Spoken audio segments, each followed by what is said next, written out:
জুলাইয়ের আন্দোলন বেসড গল্প এটি, ওটাকে বেস করেই করা হয়েছে। সেইখানে আসলে বাচ্চাদের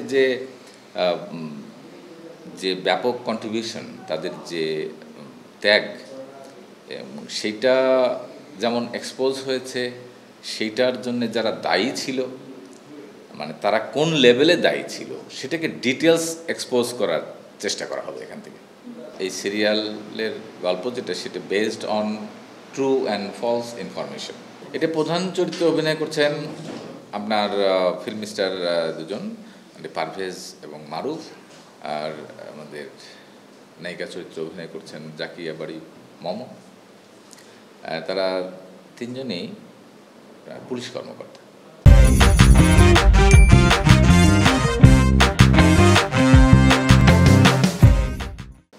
এটা মূলত অপরাধীদেরকে রিমান্ডে যাদেরকে নিয়ে আসা হচ্ছে তাদের ইন্টারোগেশন মেনলি। এই সেট থেকে আসলে দর্শকদের জন্যে, দর্শক প্লাস আপনার বর্তমান সময়ের পরিবর্তিত পরিস্থিতিতে যারা রাষ্ট্রের দায়িত্বে আছেন, এখন একটা জটিলতম একটা পরিস্থিতির মধ্যে দিয়ে রাষ্ট্র যাচ্ছে। তো একটু পরিবর্তিত পরিস্থিতিতে এখানে হয়তো উভয়ই বেশ কিছু মেসেজ পাবে।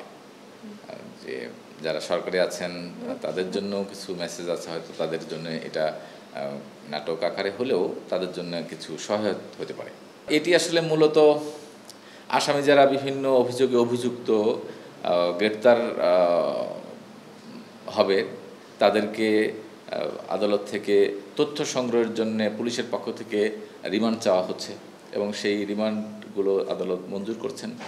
সেই তাদেরকে নিয়ে এসে মূলত জিজ্ঞাসাবাদের মধ্যে দিয়ে কার কতখানি অপরাধ, যে অপরাধগুলো অনেক কিছুই হয়তো পাবলিকলি এক্সপোজ হয় নাই, আমরা এই নাটকের মধ্যে দিয়েই তাদের ডিটেলস অপরাধসমূহকে আমরা এক্সপোজ করার চেষ্টা করব, যাতে করে যে অভিযোগগুলো সম্পর্কে হয়তো আমাদের অনেকে ধারণা নাই, সে অভিযোগগুলোও সামনে আসবে। তারা আসলে কোন লেভেলে কত দূর পর্যন্ত অপরাধ করেছে, টোটাল বিষয়টা এখানে আমরা তুলে নিয়ে আসার জন্য চেষ্টা করি। কাজ করার পরিবেশ এখন আমি যেটা মনে করি যে কাজ করার পরিবেশ খুব দ্রুতই খুব স্বাভাবিক হয়ে উঠবে এবং আগামী দিনে সবাই যারা আসলে প্রকৃত অর্থে শিল্পী হিসাবে কাজ করতে আসছে, যারা ডিরেক্টর হিসাবে কাজ করতে আসছে, তারা এখানে খুব স্বাচ্ছন্দ্যেই কাজ করতে পারবে। কিছু মানুষ ছিল যারা তাদের ব্যক্তিগত বৈশিষ্ট্যের কারণেই হোক অথবা কোনো বিশেষ সুবিধা পাওয়ার কারণেই হোক, যেটা তাদের করা উচিত ছিল না, শিল্পীদের মধ্যে, নির্মাতাদের মধ্যে তারা তেমনটি করেছে। কে কী কারণে করেছে সেটা আমরা ব্যাখ্যা না করি বা ব্যাখ্যা করার প্রয়োজনও নেই। তো এটা করেছে একটা সময়ে আসলে যেটা তাদের অনুচিত ছিল, শিল্পী হিসাবে তার শিল্পী সত্তার বাইরে অন্য কিছুর সাথে সম্পৃক্ত হওয়া উচিত ছিল না, তারপরেও অনেকে হয়েছে।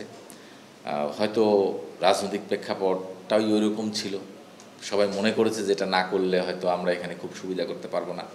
সেই পরিস্থিতিটার আসলে পরিবর্তন হয়েছে, যেটা খুবই প্রয়োজন ছিল সকল ক্ষেত্রের জন্য। আমরা সকল ক্ষেত্রে যেমন আপনার বিগত দিনের যে পরিস্থিতি, সকল রাষ্ট্রের সকল উইংস যেভাবে ক্ষতিগ্রস্ত ছিল, মিডিয়াও একইভাবে ক্ষতিগ্রস্ত ছিল। তো ফলে সকল উইংস যেভাবে কখনো কখনো ব্যক্তির স্বার্থে, গোষ্ঠীগত স্বার্থে নানান রকম তোষামোদিতে লিপ্ত ছিল অথবা অনেকটাই আত্মসমর্পণ করবার মতো একটা পরিস্থিতির ভিতরে ছিল। সেই অবস্থার পরিবর্তনটা আসলে সকল ক্ষেত্রেই খুব প্রয়োজন ছিল। সেটা হয়েছে একটি বিরাট অকল্পনীয় একটি বিপ্লবের মধ্য দিয়ে। তো সেই জায়গাটা আসলে এই নাটকটি করবার অন্যতম একটি কারণ হচ্ছে যে বাচ্চারা আহ্বান করেছে, অবশেষে দেশের সাধারণ মানুষ যুক্ত হয়েছে, একটা অনেক ধরনের ম্যাসাকারের ব্লাডশেডের মধ্যে দিয়ে একটা চেঞ্জ আসছে। পরিবর্তিত পরিস্থিতিতে যাতে সব কিছু সুষ্ঠুভাবে চলতে পারে, সেটা মিডিয়া হোক বা রাষ্ট্রের যে কোনো উইংস, সেজন্য আমরা আমাদের জায়গা থেকে যে যতটুকু পারি, বর্তমান দায়িত্বরত যারা আছেন সরকারে, তাদেরকে কতটুকু আমাদের জায়গা থেকে সহায়তা করা যায় সেটার চেষ্টা করা। আর কাজের কথা যেটা বলছিলেন, সেটা আমি মনে করি যে পরিবর্তিত পরিস্থিতিতে সকল শিল্পী, কলাকুশলী তাদের নিজেদের শিল্পী সত্তা নিয়ে আগামী দিনগুলোতে কাজ করবেন, যেটি বিগত দিনগুলো অনেক দিনই অ্যাবসেন্ট ছিল। প্রিয় দর্শক, আমি নাটক নির্মাতা আশরাফুর রহমান। আমরা নির্মাণ করছি সমসাময়িক রাজনৈতিক প্রেক্ষাপটের উপরে একটি গুরুত্বপূর্ণ information based, true and false information based একটি সিরিয়াল ড্রামা। আমরা আশা করছি আপনারা সবাই এটা দেখবেন।